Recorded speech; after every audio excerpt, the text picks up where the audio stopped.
Ok, muy bien. Les voy a compartir el escritorio para continuar.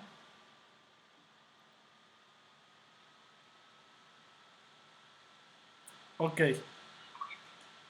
Bueno, entonces, como les explicaba, aquí, perdón, ahora sí. Entonces, ok, les explicaba que este es un ejemplo de transformación de una tabla clásica. Vean, este es un ejemplo que viene en el paquete que se llama Example 1 DB2SO, que es ejemplo 1 de convertir una base de datos a una tabla relacional. Entonces, vean, la tabla de datos tiene estado, tiene un número de individuo que es un consecutivo, una variable que se llama estado, Florida, California, etcétera, sexo femenino, masculino, county, que es condado, 2, 4, 6, grupo, 6, 3, 8, edad, 3, 4, 3, 2, etcétera. Esto es una tabla clásica. Entonces, RSDA o RSDA tiene una función que se llama sConcept, que es para definir cuál variable va a usar uno como concepto. Yo podría ponerle aquí una sola variable. En este caso le voy a decir que va a usar como concepto example1, que se llama esta tabla, $state, entonces voy a usar como concepto $state y $sex. O sea, va a usar estas dos primeras variables como concepto.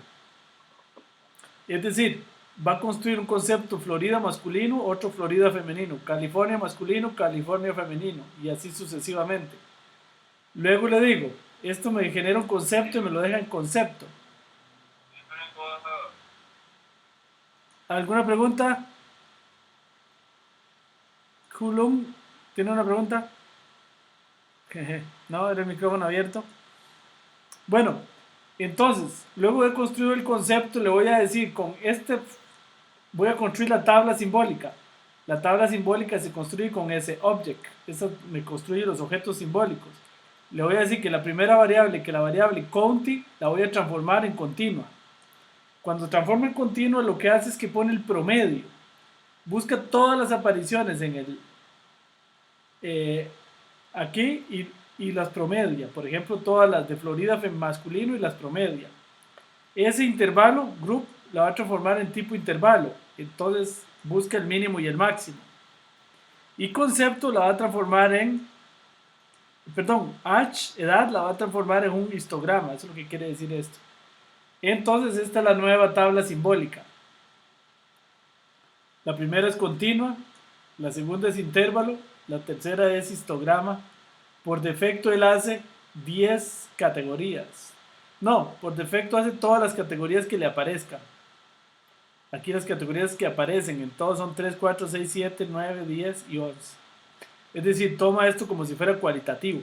Lo toma como grupos.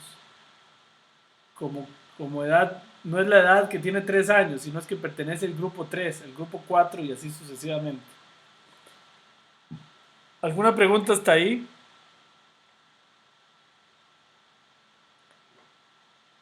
Ok, ahora vengo un detalle importante. Esta función, esta funcioncita la programó Johnny en su tesis, Johnny Villalobos. Pero tienen un problema. Vean que si yo pregunto por SynTable, lo que me retorna es esto. Dice aquí, no es una tabla simbólica, es solamente el metadato. Observen que es solamente el metadato. Una tabla simbólica es más que eso. Me voy para arriba, perdón. Vean que una tabla simbólica es una lista que tiene el número de individuos, el número de variables, los nombres de los objetos simbólicos, los nombres de las variables, los tipos, la longitud de las variables, los stars en la tabla clásica, el metadato y el dato. Tiene mucho más.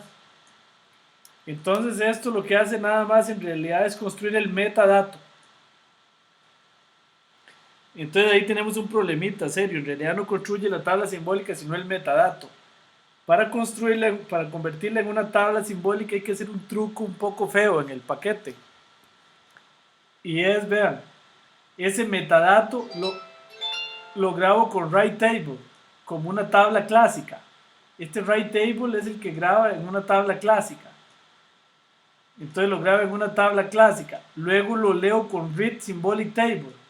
Lo grabo aquí con este nombre, como una tabla clásica, para que me grabe toda esta estructura. Grabado el metadato en un CSV, si yo lo leo con Read Symbolic Table, ahí sí, este Read Symbolic Table me construye la lista. Esto debería hacerse interno. De hecho, en la próxima versión tenemos que corregir eso. Pero este Read Symbolic Table, ahora sí, ya me graba la tabla simbólica. Ven, aquí está toda la información de una tabla simbólica. Que es el N, el M, los nombres de la fila, los nombres de las columnas, el metadato y el dato. ¿Ok? ¿Les queda claro ese enredo, muchachos?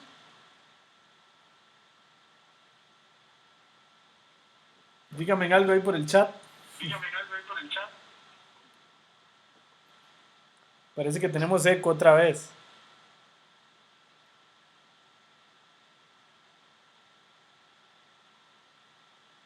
Ok, Olger, parece que sí. Bueno, sí, Javier que sí.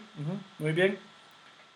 Ahí hay que trabajarlo un poquito, pero como esto solo crea el metadato, yo lo que hago es grabarlo en un archivo CSV con el write table clásico. Luego lo reo con el read symbolic table. Este es el lector simbólico de CSVs. Entonces ese sí lo convierte en una tabla simbólica. Ok, otro ejemplo. Aquí tengo una tabla que se llama US Crime, que también viene en el paquete, que es sobre los crímenes en Estados Unidos. Esta es una tabla más grande, tiene 1934 filas y 103 columnas como tabla clásica. Aquí vemos la tabla del head de US Crime. Tiene estado, grupo, población, house size, etc. Tiene 103 variables y 1994 individuos. Ahí están las 103 variables. Ahí las están viendo. Entonces voy a transformar esa tabla en simbólica. Voy a decirle que el concepto va a ser estado. ¿Ven? Entonces voy a construir una fila por cada estado. Entonces la tabla simbólica va a tener máximo 51 o 50 estados, que es lo que tiene Estados Unidos. Si aparecieran todos, pueden ser que sean menos. De hecho son menos porque hay estados que no aparecen. Entonces voy a usar como concepto estado.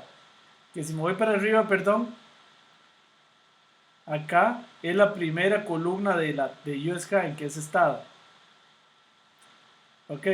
Entonces voy a usar tres variables nada más de esa tabla. No voy a usar las 103, solo tres. Voy a usar fold, que es grupo, population, población, y household size, como tamaño del grupo familiar. Y las tres las voy a hacer de tipo intervalo. ¿Ok? Entonces eso me transforma y me construye US Crime de tipo intervalo. Me construye el metadato. Ven, aquí está el metadato construido. Tipo intervalo, fold. Este sería el mínimo, el máximo, el mínimo, el máximo, el mínimo y el máximo. De un barrido que hace en la tabla. Ahí están. Y tenemos 56 estados. No están todos, son menos. De hecho, ven que si le pregunto por el tamaño son 46. Entonces, para construir la tabla simbólica vuelvo al truco. Hago un write table para guardarla en un archivo CSV. Un write table clásico. Luego lo leo con read symbolic table en ejemplo 4. Y ahora sí tengo una tabla simbólica de 46 por 3. Ven, entonces la tabla original era de 1094 por 103. Y nuestra tabla simbólica va a ser de 46 por 3. ¿Alguna pregunta hasta ahí, muchachos?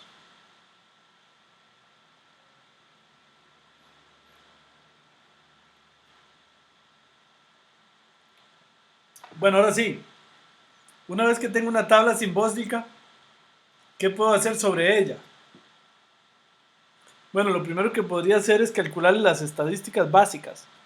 La media, la mediana, la correlación y ese tipo de cosas. Pero ahora son distintas porque son sobre datos simbólicos, no son datos clásicos. Entonces, respetando el principio este que vimos antes, recuerden que la media aritmética clásica, perdonen que esta parte está en francés, la moyenne symbolique, quiere decir la media, que es el promedio de datos. Ajá. Una manera de medir la media, que la definió Bertrand Goupil, es medir si son de tipo intervalo, ¿verdad? Estamos hablando de variables tipo intervalo. Es calcular el promedio de los centros. Busco el centro del intervalo y después los promedios. Esa fue una definición que dieron Bock y Didé, que en realidad son de Bertrand y Goupil. Ok, otra definición que dio este servidor es la siguiente. Yo cojo y promedio los mínimos, y ese es el mínimo, la media va a ser un intervalo. Y promedio los máximos, y eso va a ser el máximo del intervalo. Entonces vean que la media de intervalos es un intervalo. En la definición anterior, la media de los intervalos es un número. Ok, esa es la diferencia. Ok. Aquí hay un ejemplo. La media de estos intervalos de Y es este intervalo. Y la media de Z es este intervalo. Entonces la media de intervalos es un intervalo, según mi definición. Y la media de intervalos, según Bertrand Goupil, es el promedio de los centros. Son dos definiciones, todavía no hay un estándar claro. Ahora, si nos vamos a RSDA, ¿cómo se calcula la media simbólica? Vean, aquí voy a usar el ejemplo 3. Entonces hay una función que se llama SIN_min, que es la media simbólica, symbolic mean, la media simbólica. Sin bar, recuerden que está en una variable. Entonces esto extrae la variable 2 de la tabla sin data. Entonces la variable, la media es 5. Por defecto, él usa el método Bertrand Goupil, es decir, la promedio de los centros. Si yo quiero usar el método de intervalo, entonces le pongo aquí método intervalo. Entonces vean que ahora la media es un intervalo. Este es el mínimo, este es el máximo. Si le pongo método histogram, entonces la media es un histograma. Esto claro que es para variables. La variable 3 de esta tabla es de tipo histograma. Entonces yo le puedo calcular un media tipo histograma o un conjunto de histogramas. ¿Alguna pregunta ahí, muchachos? Bueno, así sucesivamente.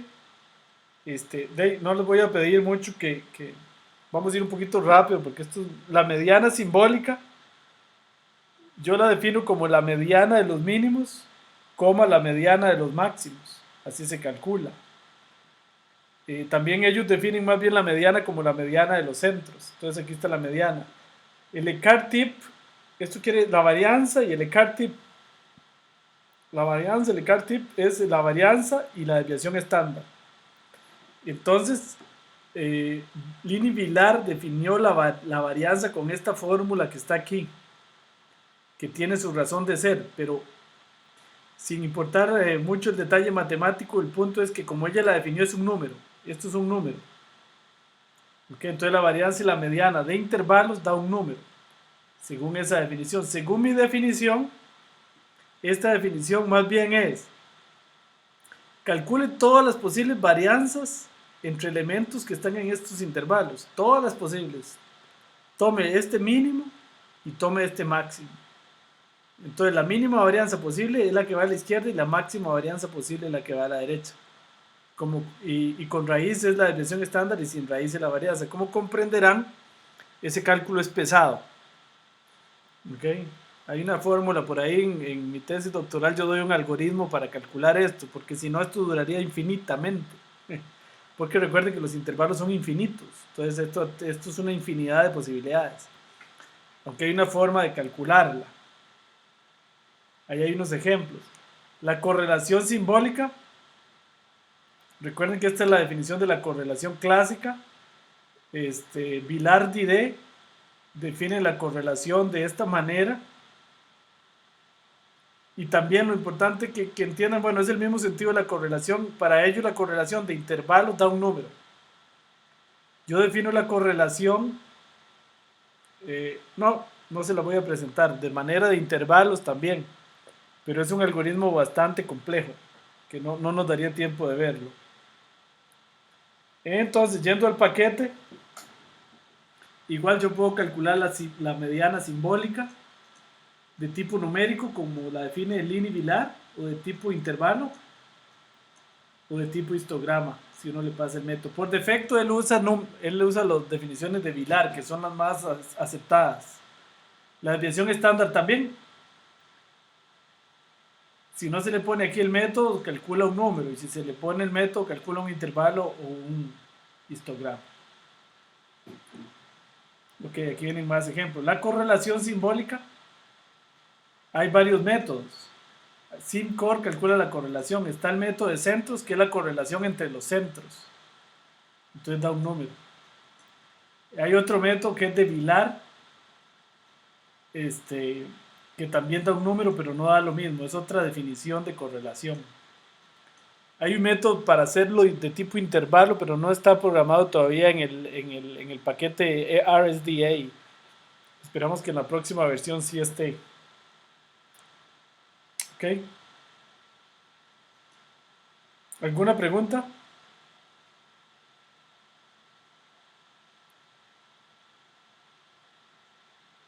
¿Alguna pregunta hasta ahí, muchachos? Más o menos, un poquito confuso. No, no espero que entiendan a fondo esas fórmulas. No ese es el objetivo porque no tendríamos tiempo, pero sí que por lo menos tengan la idea de estadística es la misma, el mismo sentido de varianza, correlación, etc. Ok. Bueno, entonces, este, cuando uno tiene intervalos, esto que está aquí, cuando uno tiene una matriz de puros intervalos, digamos el caso de puros intervalos, los puntos en el espacio no son puntos, son hipercubos. En R3 de hecho son cubos. En Rn son hipercubos, porque es lo que produce el producto cartesiano de intervalos. Son hipercubos. Entonces, si estuviéramos en R3, cada hipercubo produce 8 puntos. ¿Ok? Entonces, cada punto en realidad es 8 puntos, ¿verdad? Es interesante esa idea geométrica. Si fuera un punto, los 8 puntos son iguales, entonces se ve como un punto. Ok. Eso se los presento para ir a la siguiente y última presentación de esto. Por supuesto, no nos va a dar tiempo de explicar nada de esto a fondo, pero sí, por lo menos que se lleven una idea. Les voy a presentar el análisis en componentes principales para datos de tipo intervalo. Esto quiere decir que toda la matriz solo tiene intervalos. La idea es la siguiente: el método de vértices, en inglés el TOPS method y en francés la méthode de Sommet, se conoce. La idea entonces de este método es que la matriz sean puros intervalos, como estamos viendo aquí. Todos los individuos, todas las filas son intervalos. Entonces, como les explicaba antes, cuando todas las filas son intervalos, los puntos en el espacio son cubos, hipercubos, no son puntos. Podrían ser puntos o recticas dependiendo, pero en general es un hipercubo. ¿Cómo se hace el ACP? La idea geométrica es relativamente sencillo. Si estuviéramos en R3, son 8 puntos por cada hipercubo. Todo lo que se hace se ilustra en este ejemplo. Los 8 puntos se proyectan en el plano principal. Aquí está viendo el hipercubo. Los 8 puntos los proyecto. Entonces, en el eje, en la componente 1, escojo el mínimo y el máximo. Y en la componente 2, escojo el mínimo y el máximo. Entonces, la proyección de un hipercubo se me convierte en un rectangulito. Ya ahora las proyecciones no van a ser puntos, sino van a ser rectángulos. Los datos son hipercubos y las proyecciones son rectángulos. Aquí viene un poquito el algoritmo. No voy a entrar en detalles en este algoritmo. Un ejemplo, si tenemos esta tabla es muy clásica, se conoce como la tabla de los aceites, que fue propuesta por un chino o japonés denominado Ichino, así se llama. Entonces esta es una tabla que mide la cantidad de ciertas grasas en el algodón, en la camelia, en la oliva, en algunos productos, mide los mínimos y máximos de grasas. Esta es una tabla. Entonces, si se le hace un ACP, se ve como sigue. Estas son las proyecciones. Vean que las proyecciones no son puntos, sino son rectángulos. Se interpretan parecido que en el ACP clásico. Si quedan cerca, quiere decir que los dos puntos se parecen, H y B se parecen. Aquí hay un clúster, aquí hay otro clúster y aquí hay otro clúster. L y P es otro clúster. ¿Qué quiere decir? Que entonces hay tres clústeres. Ahora, ¿qué quiere decir el tamaño del rectángulo? Si el tamaño del rectángulo es grande como L, quiere decir que el hipercubo era muy grande en el espacio vectorial. Y si es más pequeño, quiere decir que el hipercubo es más pequeño en el espacio vectorial.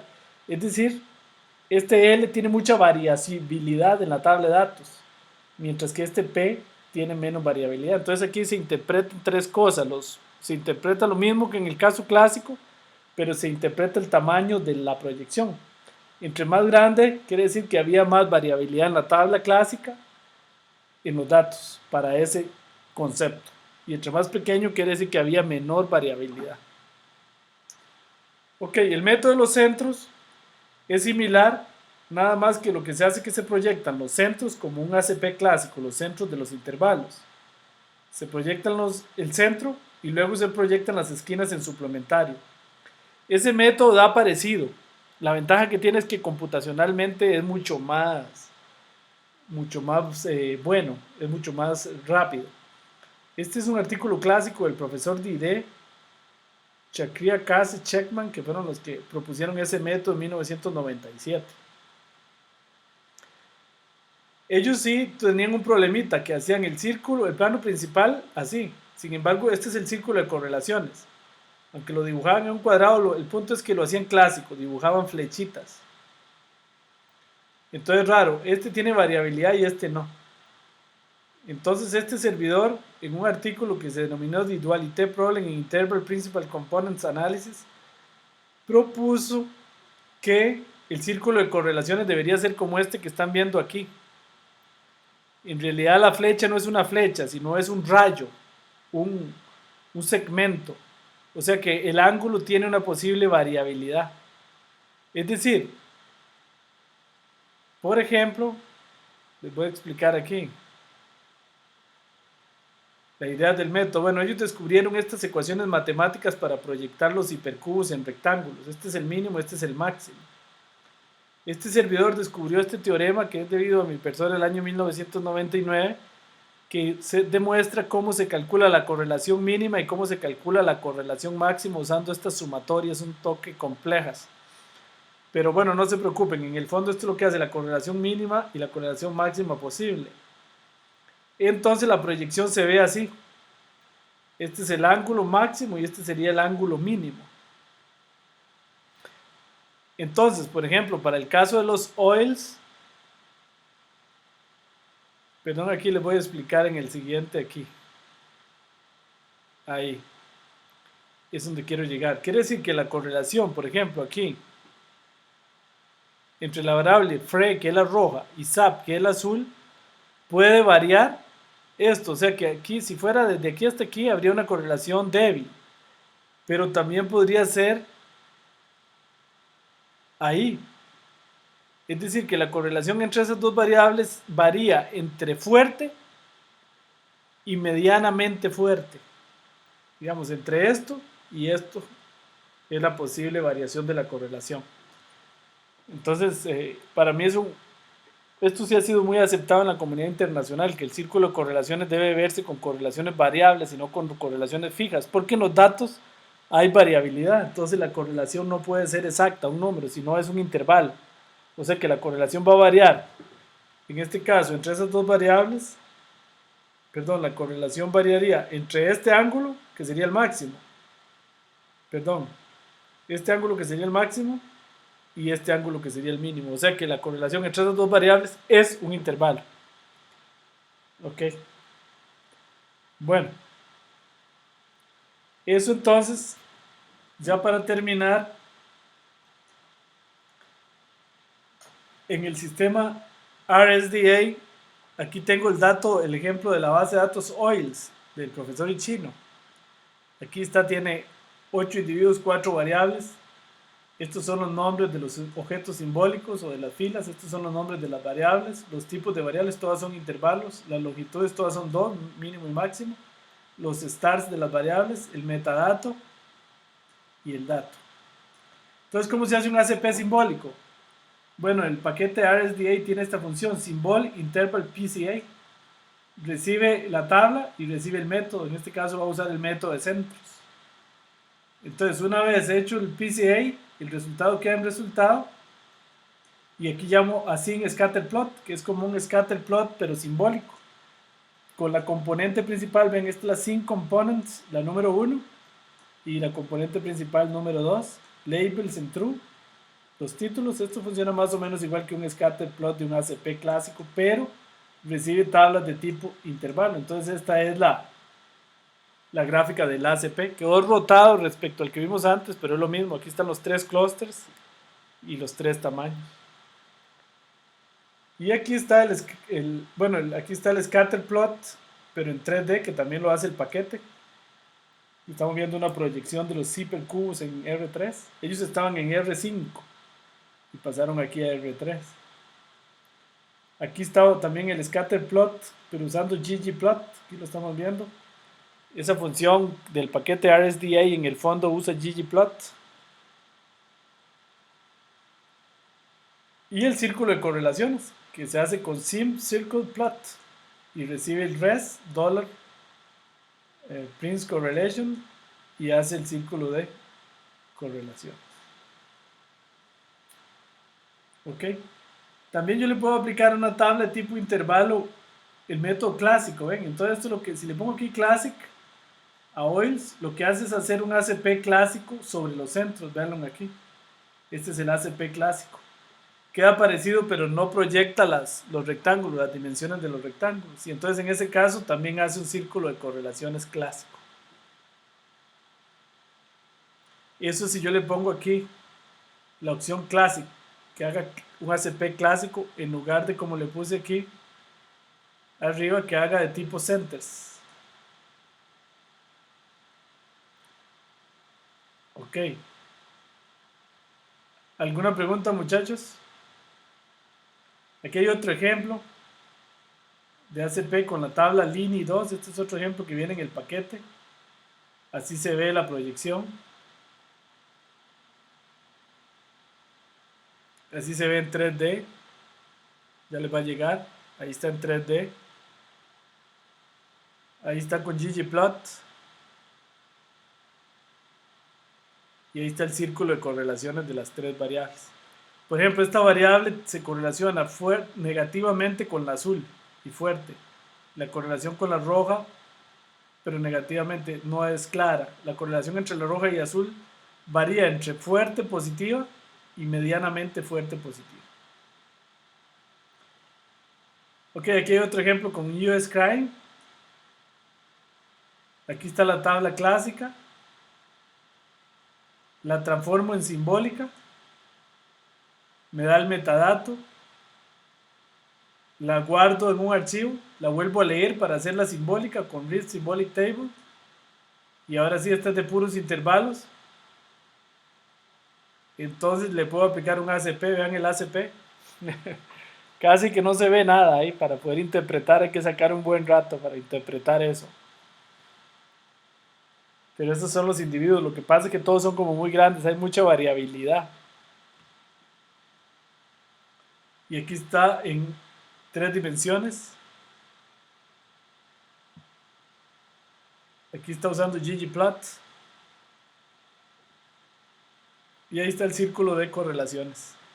Entonces la variable fall y household size se correlacionan positivamente y se correlacionan negativamente con population. Okay. Que esto quede aquí más largo del borde quiere decir que esta está más representada y estas dos están más bien representadas porque se acercan al borde. ¿Sí, Xavier tiene una pregunta? Adelante. Adelante, Xavier. Si quiere hablo o si quiere la pone en el chat.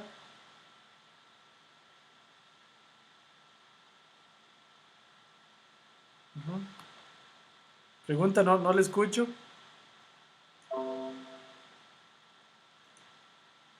Xavier, ¿quiere hacer una pregunta? Dice que si puedo subir. Ajá. ¿Hasta cuál gráfico?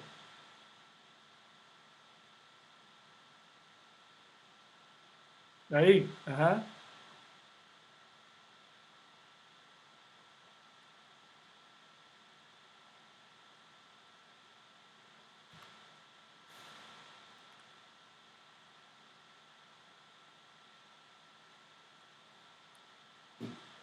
Sí, me pregunta Javier una pregunta interesante. Dice, cuando hay tanta variabilidad no es porque el concepto está mal, o no necesariamente. No tanto eso porque el concepto no está mal o bien nunca. El concepto simplemente es lo que al analista, al minero de datos, le interesa analizar. Entonces, de ahí como tal es lo que a él le interesaba. No tanto que esté mal, sino que en efecto ese concepto no es bueno para estudiarlo, por lo menos de esta manera, porque tiene demasiada variabilidad. Lo que quiere decir, pareciera es que todos los objetos se parecen mucho, son muy variables en la base de datos. Entonces eso lo hace difícil de estudiar, como usted bien lo dice. Claro que aquí si uno se pone a analizar, por ejemplo, aquí se ve que hay algunos más pequeños, ¿verdad? Y otros más grandes. Uno podría tratar de interpretar eso, ¿verdad? No, no es fácil. Sí, otro concepto podría ser los más distinguibles, sí. Como él me pregunta que si otro concepto podría ser los más distinguibles, sí, en efecto podría ser que sí, pero desgraciadamente tal vez no sea el concepto que a mí me interesa, ¿ah? Tal vez a mí me interesa provincia y sale así. Otro concepto, país, tal vez salen más pequeños, pero a mí me interesaba estudiarlo por provincia, no por país, ven. Entonces, tal vez lo que sí, lo que podría uno pensar es que hay que usarle otra técnica, ¿verdad? Tal vez el análisis simbólico no sea bueno en ese caso. ¿Sí le queda un poquito claro, Javier?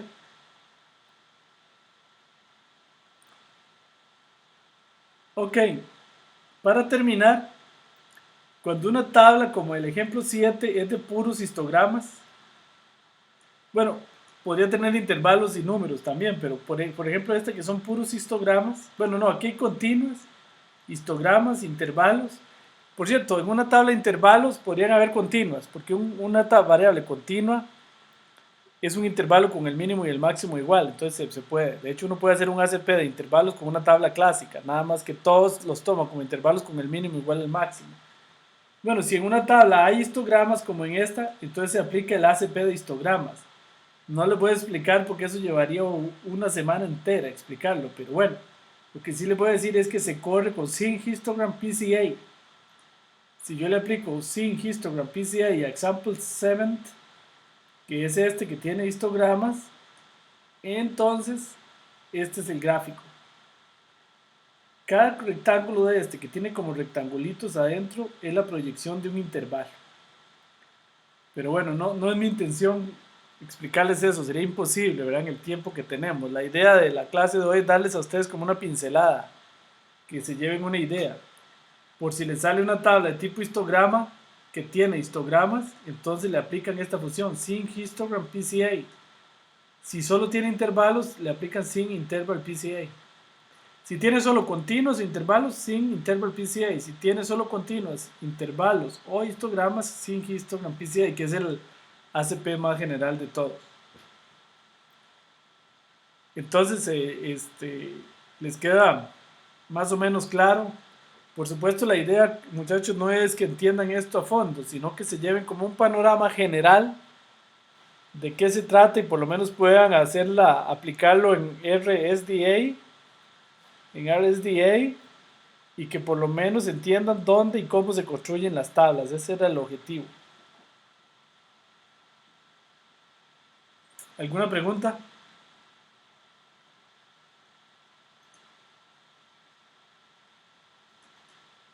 Bueno, en cuanto a la última tarea, que la revisaríamos de hoy en 8 ya como última tarea, este, como la están viendo ahí en pantalla es chiquitita. La primera está muy fácil. Dice con la tabla US Crime, seleccione 5 variables y genere una tabla de tipo intervalo, más o menos lo mismo que yo hice ahí al principio. Luego calcule la media, la mediana, la desviación estándar y la correlación para un par de variables. Efectúe un análisis en componentes principales. Efectúe un K-means para datos de tipo intervalo. Eso no lo expliqué, pero vayan y lo ven al manual. En el manual se explica. cómo se corren K-means? Esa pregunta está fácil. La que está un poquito más jodida es esta. Dice, escriba una función o funciones en R que reciben una tabla clásica y la transforman en una tabla simbólica, pero realmente simbólica, no en el metadato como hizo Johnny. Luego verifique con las tablas ejemplos example db2so y USKIN. A ver, esta está un poquito más difícil. Es coger la tabla clásica y convertirla. El que la haga mejor, le voy a dar el siguiente premio. En la siguiente versión que esté en CRAN, lo voy a poner. Voy a poner esa función.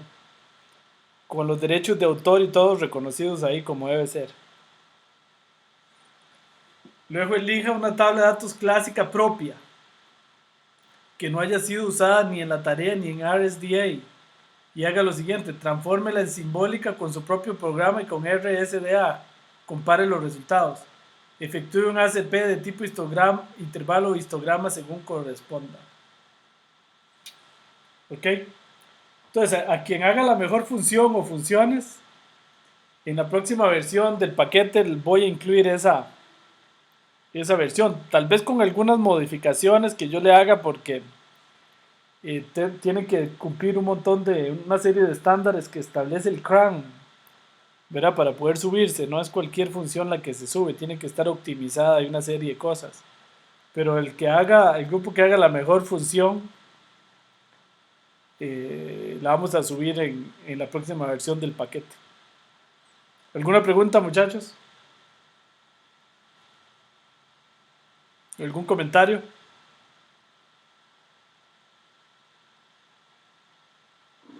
Profe, Sí, vale. solo una duda rápida. ¿Esas tablas, US Crime, o están en el sitio? Están en el paquete. Ah, ok, perfecto. Sí, sí, no hace falta. Usted nada más le pone así, data exam, US Crime y ahí está. Ah, sí, perfecto. Sí, sí. Entonces no hay que bajarlas. En el mismo paquete están como ejemplos. Buena pregunta, Oliver, sí. Ok, gracias. Sí, de hecho yo por aquí vamos a ver cómo se usa por aquí.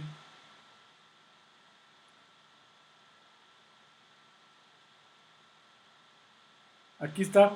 Se pone data USKine y ahí ya la tiene. Se la puede asignar a una variable o puede usar la variable USKine directamente. Muy bien. ¿Alguna otra pregunta? Roberto, Sebas, Javier, Kulum. ¿Alguna pregunta? ¿Alguna pregunta?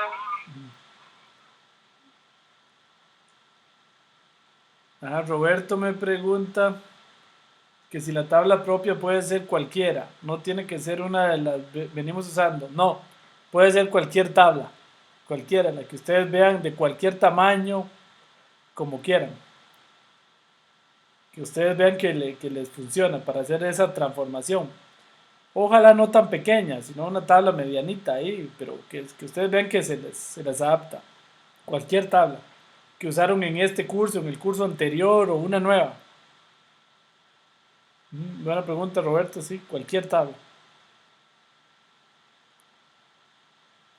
Esa es la última tarea, ya con eso terminamos el curso de hoy en 8, entonces nos vemos en Lagunilla y vemos cómo les fue con esta tarea. Yo sé que la última preguntita está un poquito difícil, es un reto y tiene un premio para quien la logre hacer bien, lo mejor hecha posible. Xavier me pregunta para la primera, ¿qué variable tomo de concepto? Ah, buena pregunta. Sí, igual. Sí, es buena pregunta. Siempre tomen estado de concepto. La misma que yo tomé, no pueden tomar otra porque para que una variable sea concepto tiene que ser cualitativa. Y esa tabla solo tiene una variable cualitativa que es estado, la primera. Entonces, qué dicha que lo preguntó, sí. Hay que tomar la variable igual como lo hice yo. Yo lo hice con 3 variables, nada más que ustedes lo hagan con 5. Escojan cualquiera 5 ahí. Entonces, sí, con el concepto tiene que ser estado. Buena pregunta.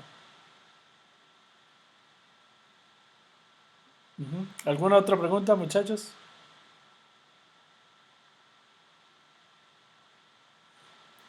Ok, bueno, entonces, muy bien. Eh, entonces voy a abrir ahí la cámara para saludarlos y decirles que nos vemos de hoy en 8. Ahí los estoy viendo. Ustedes me están viendo a mí. Entonces nos vemos, muchachos, de hoy en 8. Cualquier duda ahí me escriben un correo. Me dice aquí Roberto y, ujú, y Xavier, y aquí alguno me pregunta que si hay minería de datos 3. No, pues no, ¿verdad? Tendrían que ir al curso de la UCR. Ahí sí tenemos varios cursos. En la escuela de matemáticas hacemos varios cursos, como 4 o 5, en la maestría de mate aplicada. En la escuela de computación hacemos, en la escuela de estadística, la UCR, un curso de minería de datos que es como estos dos en uno solo. Un poquito resumido. Pero sí, no hay, tendrían que ir a la maestría de mate aplicada para un minería de datos 3. Hay un curso en la maestría de mate aplicada que se llama así, análisis de datos simbólicos, donde se estudia todos estos temas a fondo, ¿verdad? Esto es un curso para un semestre, ¿verdad? Esto que yo hice hoy con ustedes es bien grosero, ¿verdad? Tratar de enseñar algo que se enseña en un semestre en una clase. Pero no pretendía que, digamos, lo que pretendo es que se lleven una idea más o menos de qué se trata. Ya para estudiar los conceptos a fondo, las definiciones, las fórmulas, etcétera, habría que dedicarle mucho más rato. Muy bien, ¿alguna otra pregunta, muchachos? Si no, entonces, bueno, nos vemos de hoy en 8 en Lagunilla para revisar la última tarea. Un gusto haberlos visto. Hasta luego, muchachos. Nos vemos. Nos vemos. Hasta luego. Hasta luego. Hasta luego.